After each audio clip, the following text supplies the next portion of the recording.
আমি খোদার কসম করে বলতেছি, আমি ওই লোকটার ভালো চাইছিলাম। প্রত্যেকটা সময়, প্রত্যেকটা দিন তাকে সবসময় আগলে রাখছিলাম। সে আমার থেকে যত সময় যত কিছুই চাইতো, কখনো আমি নিষেধ করতাম না। আমার থেকে না থাকলেও আমি অন্যজন থেকে জিনিসটা আমি নিয়ে নিতাম। কিন্তু আজকে ওই লোকটা আমাকে, এমন একটা লোক আমার বাসায় পাঠাইছিল যে ওনার কাছে অনেকটা মিথ্যা কথা বলছিল, মিথ্যা কথা বলে আমার বাসায় পাঠাইছিল। তারপর আমার গায়ে হাত তুলছিল।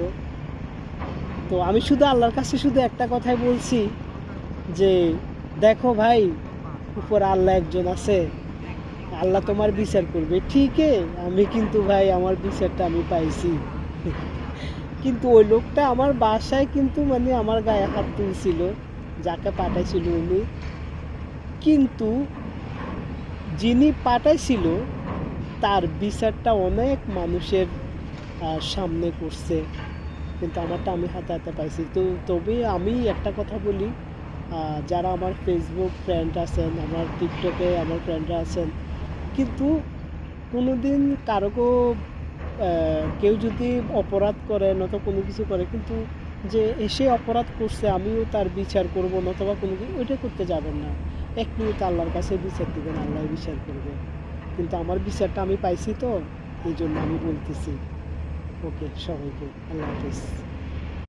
আমি খোদার কসম করে বলতেছি, আমি ওই লোকটার ভালো চাইছিলাম। প্রত্যেকটা সময়, প্রত্যেকটা দিন তাকে সব সময় আগলে রাখছিলাম। সে আমার থেকে যত সময় যত কিছুই চাইতো, কখনো আমি নিষেধ করতাম না। আমার থেকে না থাকলেও আমি অন্যজন থেকে জিনিসটা আমি নিয়ে নিতাম। কিন্তু আজকে ওই লোকটা আমাকে, এমন একটা লোক আমার বাসায় পাঠাইছিল যে ওনার কাছে অনেকটা মিথ্যা কথা বলছিল, মিথ্যা কথা বলে আমার বাসায় পাঠাইছিল। তারপর আমার গায়ে হাত তুলছিল। তো আমি শুধু আল্লাহর কাছে শুধু একটা কথাই বলছি যে, দেখো ভাই, উপর আল্লাহ একজন আছে, আল্লাহ তোমার বিচার করবে ঠিকই। আমি কিন্তু ভাই আমার বিচারটা আমি পাইছি।